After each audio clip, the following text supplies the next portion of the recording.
자, 우리가 지금 일제 강점기로 이제 뭘 했어요, 여러분?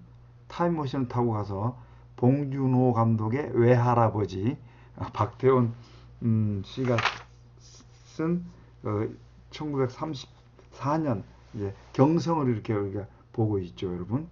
여러분 여러분한테 꼭 그 봐야 할 대한민국에서 영화 여러 가지가 있는데 그 중에 하나가 뭐냐면 암살을 권하고 싶습니다. 암살이 그 픽션이 좀 있고 그렇긴 합니다만 꼭 한번 보면 이 당시에 이제 요거보다 그러죠. 32년에 이제 그 윤봉길 의사 저 홍구 공원 폭파 사건 이후에 를 배경으로 그 소설을 하고 있기 때문에 그리고 이제 어디로 옵니까 여러분? 그 누군가 그 배우가 갑자기 생각나. 그다음에 저 전지현이하고 우리 경성을 오잖아요, 그죠, 여러분?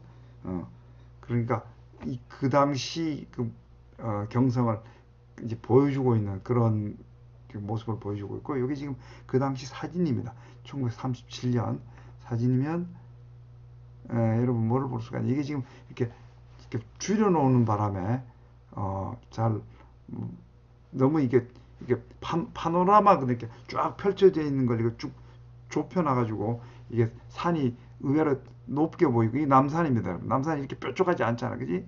그다음 여기가 보면 이렇게 철길이 있는데 이게 뭐냐면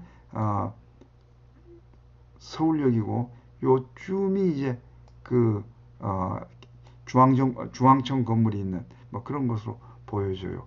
그리고 여기 보면 이렇게 남산에 뭐가 있습니까, 여러분? 이게 쭉 뭐가 있습니까? 계단이 쭉 이게 계단이고 뭐가 하나 있잖아요. 이게 신사입니다, 신사. 일본 사람들은 사람들이 살면 꼭 신사를 짓습니다. 신사를 짓는데 이제 일본 이제 서울 한복판에다 신사를 지은 거죠. 그렇게 계단을 쫙 만들고 그래서 야 여기 가서 신사 참배하라 이게 되겠죠, 여러분. 그리고 이제 일본이 어, 요게 신궁인데 신사가 있고 신궁이 있거든요. 신궁이 신사보다 격이 높습니다, 여러분. 격이 훨씬 높아. 격이 훨씬 신궁. 그래서 이걸 조선 신궁이라고 그랬는데 이 신궁을 조선에 하나 가지고 있다가 나중에 1940년대쯤인가 하나를 더 만들어요. 그게 어디냐면 부여에다 만듭니다. 부여 백제하고 자기네하고 관련 있다. 뭐 이렇게 생각해서 였을 겁니다. 아마 부여에다 신궁 짓는데 그게 이제 뭐가 됐어요?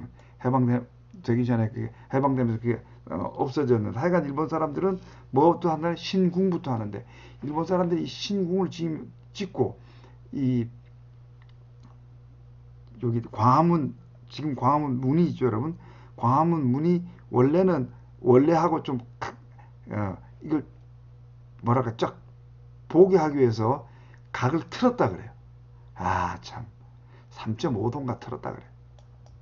그래서 지금 있는 광화문은 여러분 다시 3.5도를 틀은 걸 다시 옛날로 다시 돌려놓은 걸로 내가 알고 있어요. 참 여러분 씁쓸하죠, 여러분. 나라를 잃으니까 별걸 다 우리가 참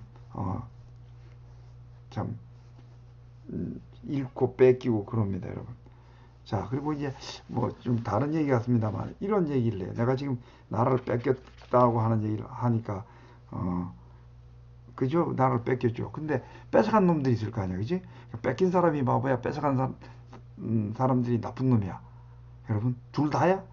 여러분, 뭐 둘 다라고 할 수도 있겠지만 내가 생각한 데는 여러분 뺏어간 사람들이 나쁜 놈입니다. 여러분 저 여러분 만났는데 여러분 내가 뭘 말하는데 말을 안 듣는다. 그래서 내가 여러분 주먹 한번 빵 쳤어. 그래서 여러분 코피가 났어. 어? 코피 난 게 누구 죄예요, 여러분? 어? 누구 죄야? 아니 주먹으로 때린 사람이 잘못이지. 그지, 여러분? 그러니까 나라를 뺏어간 우리가 뺏긴 우리도 책임이 없는 건 아니지만 여러분 뺏으려고 덤벼들면 여러분 이길 수가 없습니다, 여러분. 만약 미국이 일본은 나라를 뺏어야 되겠다고 마음 먹고 뺏는다 그러면 뺏길까 안 뺏길까? 뺏겨요, 여러분. 일본인이 지금 뭐 미국한테 어떻게 다 감당을 하겠어, 그지? 그러니까 저 열 사람이 도둑 한 사람 못 잡는다고 마음 먹고 덤비면 여러분 우리나라하고 일본처럼 가까운 데서는 이게 군사적으로 막아내기가 쉽지 않습니다, 여러분. 자, 어쨌거나 하여간 이렇게 해서 우리가 그 위에서 본 지도를 다시 한번 이렇게 또 파노라마처럼 봤고, 그 다음에 또 여러분 이제 이게 이제 태평로, 그 당시 태평로고, 그다음 남대문, 요게 남대문 통이라고 했는데 뭐가 되겠어요, 여러분? 여기 숭례문이 되고 이게 전차가 다니는 모습이죠, 그죠? 이제 이때 만들어진 전차가 68년에 해체를 했거든요. 68년. 그 전차로 서울에서 그래서 내가 어렸을 때는 서울 가서 전차 타보는 게 한번 꿈이었어. 나는 타봤겠다, 못 타봤겠다. 나는 고향이 강원도입니다, 여러분. 그러니까 타봤겠어, 못 타봤겠어. 예, 타본 사람이 그렇게 많지가 않아요. 그러니까 저 68년생 이후의 사람들은 원천적으로 못 타봤지, 그지? 그리고 탄 걸 기억할 정도면 뭐 5살은 돼야 될 거 아니야, 그지? 그럼 63년생 이전이어야 되는데, 아이고 내 나이가 나오네. 나는 시골에서 살았지만은 서울에 가가지고 한번 타봤잖아. 이걸 땡그랑땡그랑 하는 거. 그래서 내가 참 촌놈이 출세했었습니다. 한번 타보는 게 전차 타보는 게 무지무지하게 그 영광이었던 그리고 자랑이었던 시절이 있었는데 그때 내가 타봤다 이거야. 하하. 여러분 나 우습게 보면 안 돼. 자, 그 다음에 일제 강점기에 이제 청계천의 모습을 이렇게 잠깐 그려놨는데 이렇습니다. 이게 청계천이고, 그래서 이걸 이제 여기를 복개공사를 했죠. 박정희 때 복개공사를 하고 이 위에다가 고가도로를 만들었습니다. 고가도로를 고가도로를 만들었는데 누구야? 저 이명박 이명박 씨가 이거 할 때 서울시장 할 때 이걸 뜯어내고 복귀한 걸 뜯어내고 여기를 원래대로 물을 흐르게 하고 그다음 물을 이제 요즘 끌어올려서 위에서 아래로 붓습니다, 여러분. 물이 그렇게 항상 그렇게 갈수천이라서 여러분 물이 그렇게 많지 않았다 그래요.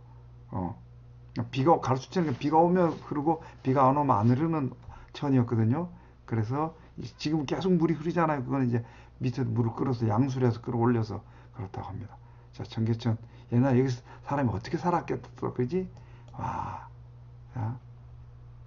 자, 그다음으로 그 유기전이라고 하는 게 있는데 이게 뭐냐면 여러분, 우리나라 화신백화점이고 이게 지금은 여기가 뭐가 됐냐면 국세청 건물이 됐고요. 유기전은 그러니까 아까 위에서 내가 얘기를 안 하고 넘어왔구만. 여기서 보면 여러분 이 여기 종로가 뭐냐면 여러분 여기 종로길이거든요. 여기 전철 가는 여기 보이죠, 여러분? 여기 동대문이란 말이야. 서울 사람들은 차 갈 거. 이게 광화문 내거리고 여기가 교보문고가 있는 데가 여기가 있습니다. 교보문고가 그렇게 돼 있는데 또 화신백화점에 요쯤에 있나? 요쯤에 있나 그런데 종로 이가에 여기 맞은편 보신각이 있고 그냥 글씨가 잘 안 보여서 잘 못 여기 같나? 여기인가? 하여간 그런데 이제 여기가 가까우니까 유기전이라고 해서 이 왕실이나 이 귀족들한테 필요한 물건을 갖다 대는 상업이 여기 발전했죠. 이렇게 상업이. 그래서 우리나라에서 최초로 가장 상업이 발전됐던 데는 어디라고 하면 종로입니다. 종로. 이해 가시죠, 여러분? 종로입니다. 그래서 여러분 한미약품이라고 하는 그 약품에서 몇 년 전에 크게 대박을 터뜨린 적이 있는데 그 임성기 씨라고 그 이제 저 새로운 물질도 개발하고 이래가지고 크게 날렸던 분인데 돌아가셨죠. 아이고 너무 빨리 돌아가셨어. 그분이 어디서 이걸 했냐면 이 종로 이게 종로 1가, 2가, 3가 이런 식으로 나눴거든. 여기 요 종로 5가 종로 5가였는데 요 어딘가에서 약국을 했습니다. 임성기 약국이라고 하다가 이제 한미약국을 만들고 그렇게 해서 크게 제약 발전에 크게 기여했다고 이렇게 말씀드릴 수 있겠습니다. 그래서 다시 말씀드리면 내가 얘기하려는 바는 뭐예요, 여러분? 육의전이라는 게 있고 옛날 상업의 중심은 어디 있을 때 종로에 있었고 그 종로에 우리나라 사람이 지은 백화점이 있는데 그게 바로 뭐라고 여러분? 화신백화점입니다. 지금은 없어졌다. 그리고 이 화신백화점 만든 사람은 누구냐면 박흥식이라는 사람입니다. 박흥식. 박흥식인데 박흥식은 고향이 어디냐면 평안북도 사람입니다. 평안남도인가 북도인가 잘 기억이 안 나는데 평안도 사람입니다. 뭐 대충 그렇게 알아두면 뭐 되겠죠. 그렇게 해서 이제 좀 어렸을 때 가난했지만은 뭐를 배웠냐면 이걸 배웠어요. 지물포를 해서 돈을 법니다. 평북이 있잖아요. 평안북도네. 맞았네 내가. 그래서 지물포를 해서 돈을 벌어서 그 동네에서 돈을 벌어서 어디로 진출하느냐면 경성으로 서울로 진출해서 이제 화신상회라는 걸 만들고 그걸 바탕으로 돈을 벌어서 화신백화점을 이렇게 크게 엘리베이터도 있었고 여러분 이게 언제 건물이 해체된지 내가 기억은 없는데 내가 그 어렸을 때 서울 간 김에 가서 이제 뭘 해야 되겠어요 여러분? 서울 구경 해야 될 거 아니야, 그지? 뭘 탔다? 전차도 타고 그래서 이 엘리베이터를 탄 기억이 있습니다 여러분. 그러니까 내가 촌놈이라도 여러분 조금 좀 질이 틀리는 촌놈이네, 그지? 아마 서울 전차도 타보고 화신백화점 엘리베이터 타봤으니까 그렇게 많지 않아 여러분. 나 우습게 보면 안 된다 그러지 여러분. 예. 근데 박흥식 씨는 이제 1948년 반민특위가 만들어졌을 때 당연히 뭐 당연하다는 표현 체포되죠. 그러니까 이게 일본 비행기도 헌납하고 막 그럽니다. 그러니까 이 당시 부자가 되려면 일본 사람들한테 협조 안 하고 어떻게 부자가 되겠습니까? 그리고 자기 부를 어떻게 보존하겠어요. 그래서 이 상업하는 사람들이 뭡니까? 일친이라는 거는 친일 반민족주의자 행동을 한 거는 한 것은 그래서 조금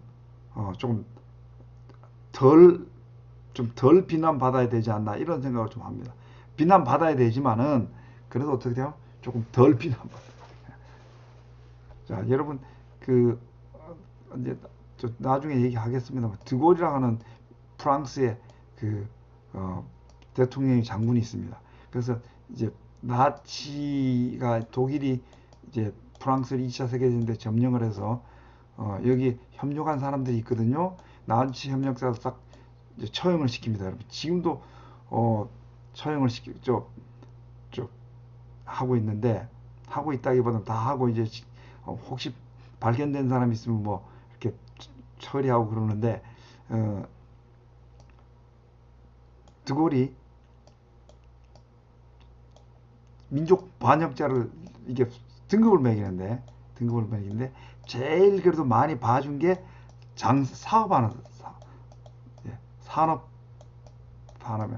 상업한다가 이런 사람들한테 조금 넉넉하게 봐줬어요. 그 다음에 제일 엄격하게 처리한 사람들은 성직자, 그 다음에 지식인, 언론인 이런 사람, 교수 이런 사람들. 너들은 혀로 먹고 사는 사람들이고 너들은 뭐 해야 된다? 정신적인 지주들이고 이 사람들은 뭐 한다 여러분? 먹고 살기 힘들어서. 그리고 레지스탕스 유명한 말 레지스탕스란 말은 무슨 말? 나치 한국에서 싸우는 민간 프랑스인들이군요. 레지스탕스도 먹고 살아야 나치하고 싸운다 이런 얘기를 했습니다. 그러니까 다시 내가 이 박흥식 씨가 잘했다는 것도 아니고 잘못했다 그러나 언론인이나 문학한 사람들이 친한 것보다는 조금 그래도 이해할 수 있는 바가 있다. 뭐 이런 얘기가 되겠죠, 여러분. 자, 그렇게 해서 여러분 화신백화점 반드시 알아둬야 되고 지금 다 써놨습니다. 그래서 이구영이라고 하는 분이 있는데 이구영이 어떤 분인가 여기 내가 써놨나 모르겠네. 이구영 씨가 이구영 씨 제천 사람인데 그 아버지 작은 아버지가 독립운동 의병 활동했던 사람이에요. 근데 아쉽게도 사회주의 사상에 물이 들어가지고 북한으로 갔다가 남한에 뭐로 왔냐면 여러분 독립운동했습니다. 아버지 의병운동하고 작은 아버지도 의병운동하고 본인은 독립운동하고 근데 뭐 여러분 사회주의 사상가야. 사회주의자. 그래서 어딜 갔다고 여러분? 어디를 갔다고? 북으로 갑니다. 북으로 갔다가 원래 고향이 어디야 여러분? 제천이고 하니까 남파 간첩으로 데려 왔다가 잡히는데 이때 자기를 잡은 사람이 누구냐면 누구겠어요? 자기가 독립운동할 때 자기를 잡으려 다녔던 일제경찰이에요. 일제경찰이 해방되고 나서 뭐가 된가 여러분? 해방되고 경찰이 돼가지고 이북서 내려온 간첩을 이광 씨가 어이가 없어 하는 모습을 글에 쓰고 있어요. 자, 그래서 이제 35년경에 와서 보니까 너무나 달랐다. 너무나 달랐다. 이게 삼복 여기 엄청나게 큰 조선 총독부 건물. 이게 지금 조선 총독 건물이 지금은 없어지고 허물 거기 이제 김영삼 대통령 때 이게 94년인가 3년 이걸 허물었죠. 허물고 그 위에 이제 이것들은 어디에 갖다 놨냐면 천안 독립기념관에 가면 있습니다. 여러분 독립기념관에 가면 꼭 한번 가보세요. 독립기념관 이렇게 쭉 따라 들어가서 이렇게 큰 이 건물 있잖아요. 왼쪽 편에 있는 걸로 내가 알고. 그다음에 3월 오복점이라고 이게 지금 신세계 백화점이네. 이게 일본 사람들이 뭐 하느냐면 오복이라는 거 일본 이겁니다. 전통 옷들을 말합니다. 우리로 말하면 한복이라고 전통 한복이라도 가장 유사한데 이게 3월이거든요. 이게 지금 이 책에는 지금 3월이라고 썼는데 이게 3월이 아니고 이게 이 3월입니다. 월자가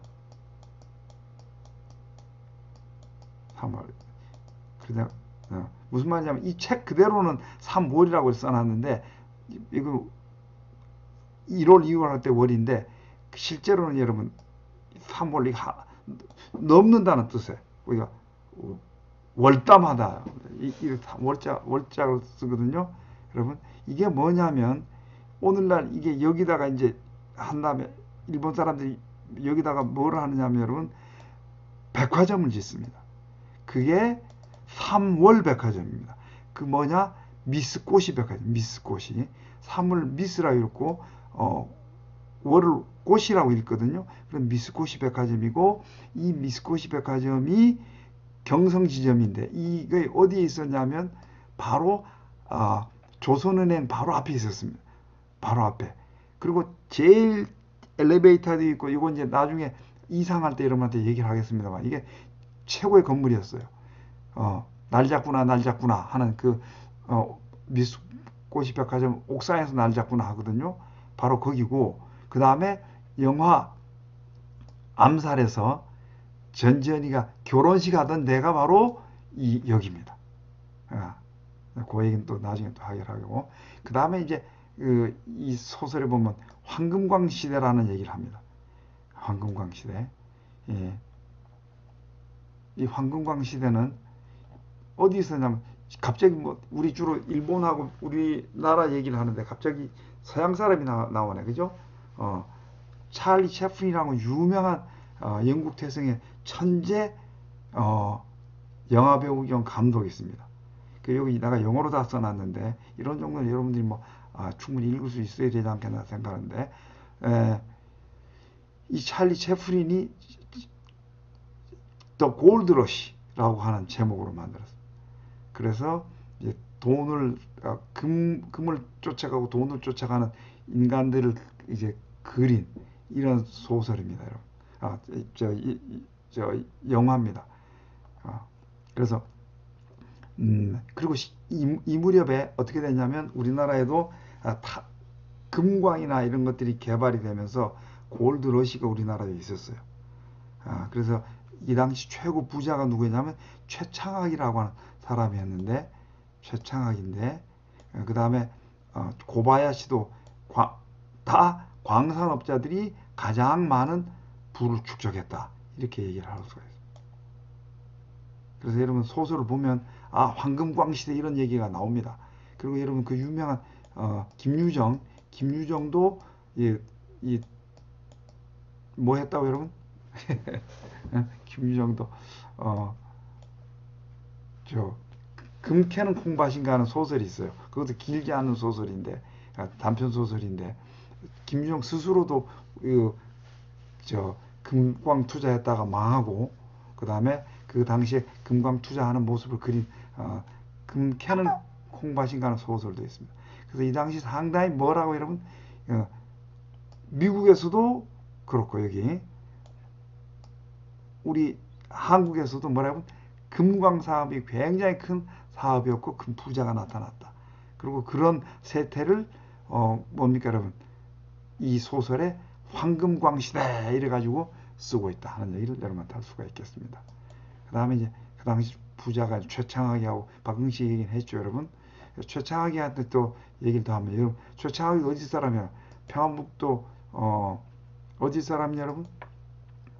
여기 구성군 사람이고 평안북도 평강 사람이고, 평안북도 사람들이 이렇게 와서 남한에 와서 크게 성공을 한다. 왜 그런가? 왜 그런가 여러분? 아주 간단합니다, 여러분. 이유는 이렇게 되어 있는데, 중국 여기 이거 평양이고, 평양이 좀 더 위인데, 어쨌거나 약간 선지 문물이 중국에서 이렇게 들어왔단 말이에요. 이렇게 들어와, 이렇게. 그죠? 그래서 북학파가 아니야, 북학파. 남학파가 아니고. 그러니까 여기 있는 사람들이, 이쪽에 있는 사람들 어떻게 하냐면 중국이 가깝고 중국 문물을 받아서 일찍 이제 뭡니까 그러면 깨는 거죠. 자, 최창학이도 친일 반민족주의자로 분류되어 있고, 박응식도 되어 있고, 여러분 기왕 나온 김에 더 얘기를 하면, 최창학이가 싹 어떻게 하느냐면 여러분, 해방 후에 김구 선생하고 임정요원들한테 자기 뭐예요 여러분? 집을 싹 줍니다. 그게 경교장입니다. 그래서 김구 선생이 1949년 6월 달에 안두희, 진짜 창피한데 진짜.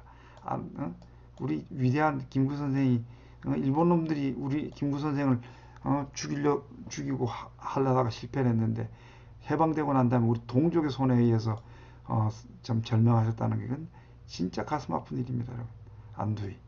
안두희는 또 어디 사람이냐? 안두희는 바로 평안북도 사람.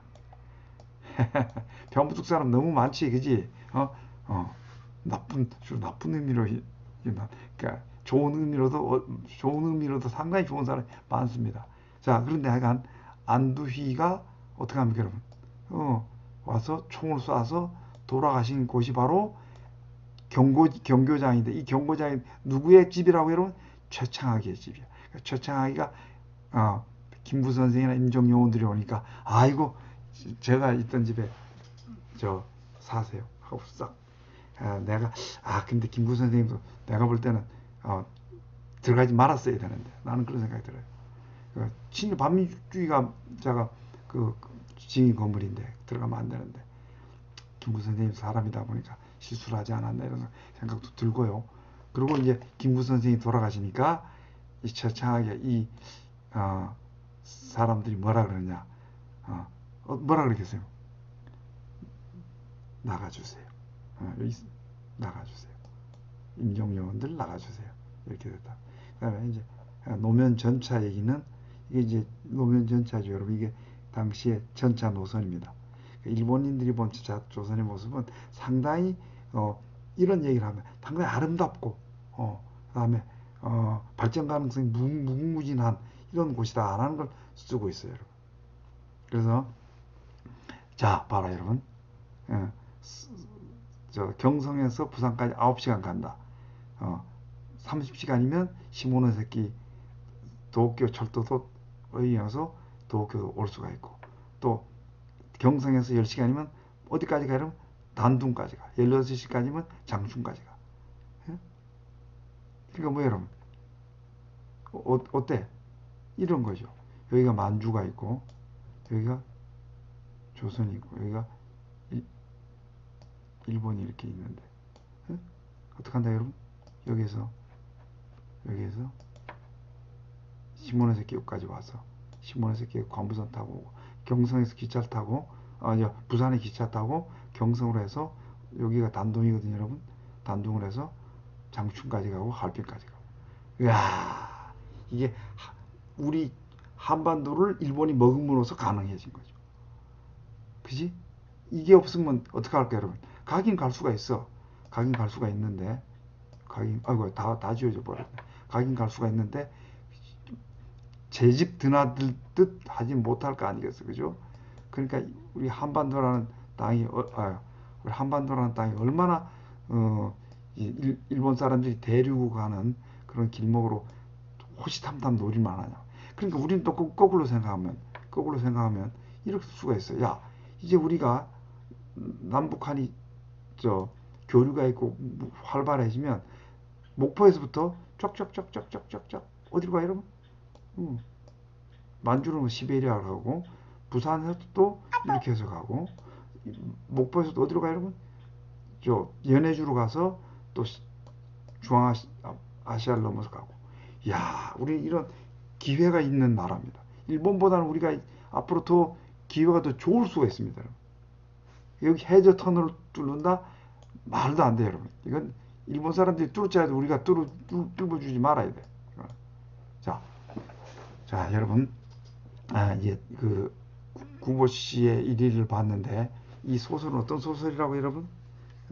툭툭 경성의 모습을 1930년대 경성의 모습을 툭툭 보여주고 있는 소설이다.